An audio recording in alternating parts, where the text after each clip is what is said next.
Hi guys, it's me Gian and welcome back to my YouTube channel. So for today's video, kagaya ng nasa title, pag-usapan natin kung gaano nga ba ka-effective yung pampaswerte na dahon ng laurel. So, but of course, kagaya ng lagi kong sinasabi, sinasabayan ko din ito ng labis na pananampalataya. Syempre, ng palagi ang pagsisimba, pagdadasal, kasi above all, the pampaswerte na mga pinapractice natin, syempre, andun dapat palagi yung pananampalataya natin. I know sa inyo marami nang naglalagay nito sa mga wallet, diba? So, isa din sa nilalagyan ko ng dahon ng laurel is itong old passbook ko. Ito ko nilagay yung dahon ng laurel sa back page. So, minsan pinagtatawanan ako ng teller, but okay lang.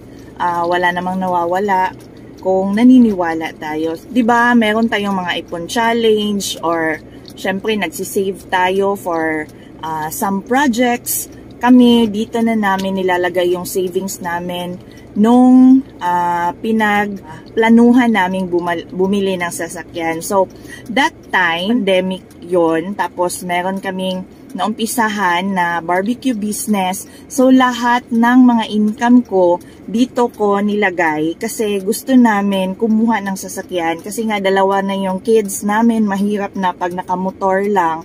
So, that time, dahil nga nakapanood ako ng video na pampaswerte, napaka-effective ng dahon ng laurel. So, dahil 'di ba, natin pinapasok yung pera natin for our goals, for our projects. So, naisipan ko, naglagyan nga siya ng dahon ng laurel. And fact check, last 2021, nabuo namin yung savings namin at nakakuha kami nitong dream cars. This is a very good car na nakuha namin na second hand. Pero, syempre, pinag-ipunan namin to. Then, yung balance na lang, medyo malaki yung down payment niya. Tapos, yung balance is paid for 2 years. And, luckily, last November 2023, paid na itong maliit na unit namin. It's really a super blessing for us. At naniniwala ako na syempre, siguro dahil din sa effect ng dahon ng laurel. Kasi minsan, lagi naman tayong nag-iipon challenge every year. Kasi nga, yung mga nagtitrending na mga ipon challenge na nakikita natin online, minsan ina-apply talaga natin. Pero kadalasan, hindi natin siya natatapos. Kasi nga, may mga hindrances, may mga emergency na nangyayari. Tapos yung sana ilalagay natin doon, hindi na natin siya nailalagay. Yung paglalagay ng dahon ng laurel sa lagayan ng savings deposit namin, parang naging magaan yung flow ng aming pag-iipon. And in just a few months, dahil nga maganda din yung pasok ng income sa barbecue business namin kahit katatapos during pandemic and after pandemic. So, napakabilis talaga ng blessing na pumasok sa amin at nakuha namin yung aming maliit na dream car. Syempre, hindi naman tayo nangangarap ng sobra-sobra, yung tama lang. Kasi yung purpose ko lang naman is safe yung kids, hindi mauulanan, ulan, init, kasi ang hirap para sa mga bata. So, next na nilalagyan ko na proven na effective is yung mga ipon challenge jar. And for this year nga, dahil nag-trending yung ipon challenge na gamit yung kalendaryo, so I am starting to do that ipon challenge. So, para sa tingin ko, mas magiging magaan yung pasok ng challenge, yung pag-iipon everyday. So, ganun pa din. Nilagyan ko ng dahon ng laurel yung bawat buwan ng calendar. Kasi, 'Diba? Ito yung mga araw, mga buwan na nilalakbay natin for the whole year. So, for me, it's very good. Nalagyan natin siya ng pampaswerte.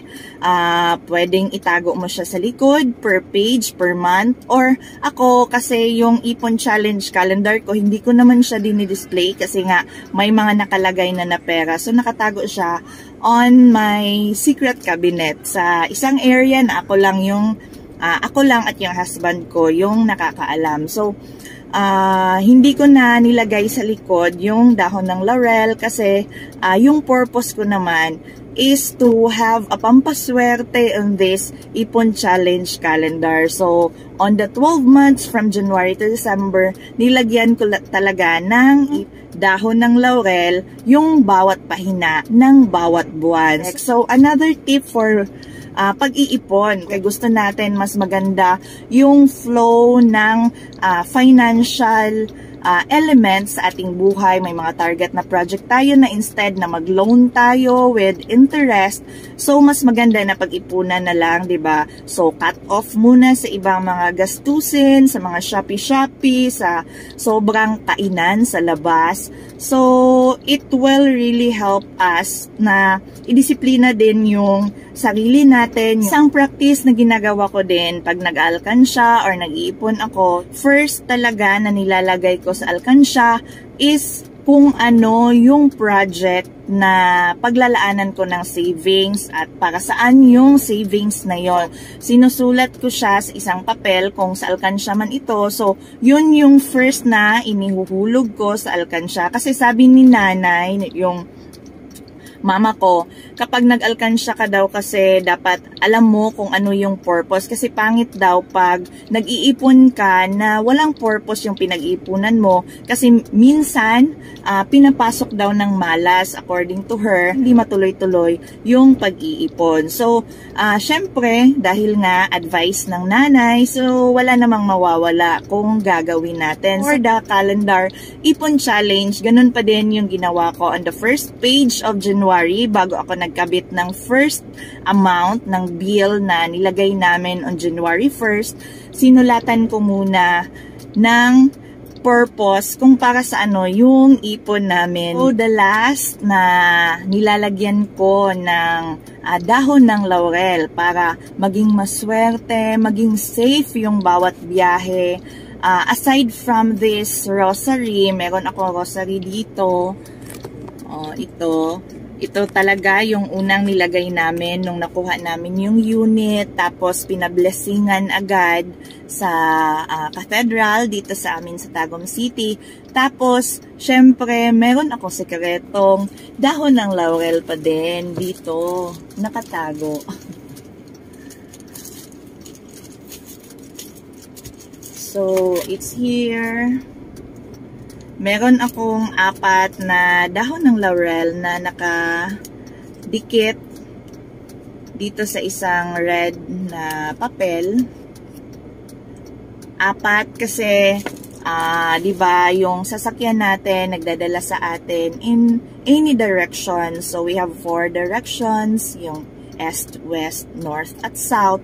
So, 4 yung nilagay ko. Kasi, I believe na yung mga pampaswerte, magbibigay din sila ng safety for our travels at dadalhin kami sa mga lugar na gusto naming puntahan to be happy, to breathe, to be stress-free. So, ito, naglagay din ako dito. So, kung ano yung sasakyan mo, kung motorcycle or ano pa man, so, it's good na maglagay ka ng pampaswerte sa sasakyan kasi pinaka-importante kasi ang mga sasakyan natin sila yung nagdadala sa atin sa mga lugar na gusto nating puntahan at syempre para maging ligtas din tayo sa ating biyahe. Syempre naman, aside from that, lagi naman talaga nating pinapractice na yung driver dapat in good condition, hindi lasing, at saka lahat ng mga lights, chine-check pati yung mga gulong. So, aside from all those safety from the rosary na alam ko, tayong mga Catholic, meron nito sa mga sasakyan natin. I also have this pampaswerte na dahon ng laurel na dala-dala namin sa bawat biyahe. Aside from those mga practices, yun yung mga nagagawa ko at ginagawa ko na sa dahon ng laurel. Pero napakarami pa ng mga lugar kung saan pwede nating ilagay yung dahon ng laurel. Kung saan mo na-feel na parang dun pumapasok yung swerte, dun dapat ilagay yung dahon ng laurel. So, syempre, ako, yung nilalagay ko na kasi sa lamesa namin is cotton. Hindi pa ako nakalagay ng dahon ng laurel. Pero for me, wala namang mawawala kung isabay natin yung cotton, which is for me, pampagaan ng buhay, ng blessing. Lagyan natin ng dahon ng laurel na pampaswerte. So, walang problema kung isabay-sabay natin yon. So, also, may mga nabasa ako na naglalagay ng dahon ng laurel sa ilalim ng unan, sa ilalim ng kama, sa ibabaw ng mga pintuan facing the sunrise. Kasi nga, dun pumapasok yung light na galing sa araw, yung sinag, yung positivity, yung lahat ng blessing na araw-araw nating tinatanggap. Pwede siya sa pintuan facing sunrise or sa bintana nyo na nakaharap din sa sunrise. I hope marami kayong natutunan for this video and i-share nyo naman kung saan nyo na-practice, na-prove na maganda yung effect ng dahon ng laurel para sa inyo. So, kung saan nyo na nailagay before yung mga dahon ng laurel, please share on the comments box below para naman mas marami pa yung makakaalam. Kasi 'di ba, sharing is caring. So, i-share natin yung mga blessing na alam natin na makakatulong din sa iba. Thank you so much for always watching, and I always pray na maging safety, maging in good health lagi tayo, at syempre matupad yung mga wishes natin for this coming year.